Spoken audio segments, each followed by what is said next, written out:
கன்னிராசிக்காரங்க பொதுவாக ஒரு கேர்லெஸ்ஸாகவே இருப்பாங்க.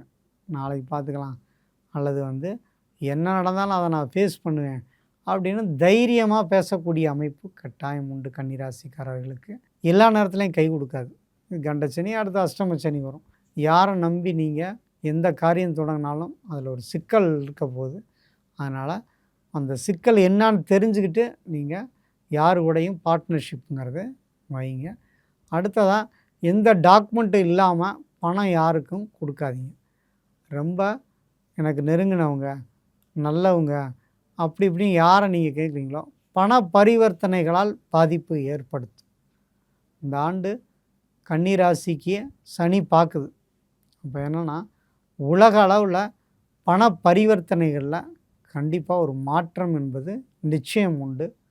அதுவும் டாலர் சம்மந்தப்பட்ட விஷயங்களில் அவங்களுக்கு இரக்கம் ஏற்படுத்தும். அமெரிக்காவுக்கு பின்னடைவை கண்டிப்பாக ஏற்படுத்தும். வேற்று பண பரிவர்த்தனைகள் ஒரு அடுத்த ஸ்டெப்புக்கு போகக்கூடிய அமைப்பு கட்டாயம் உண்டு. அதுவும் இந்த காலகட்டங்களில் ரொம்ப பண பரிவர்த்தனைகளை ஜாக்கிரதையாக வச்சுக்கிறது நல்லது.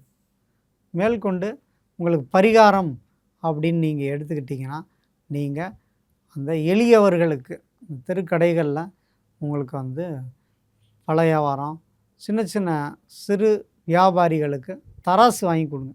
உங்களுக்கு பண வரவுகள் அட்டகாசமாக இருக்கும்.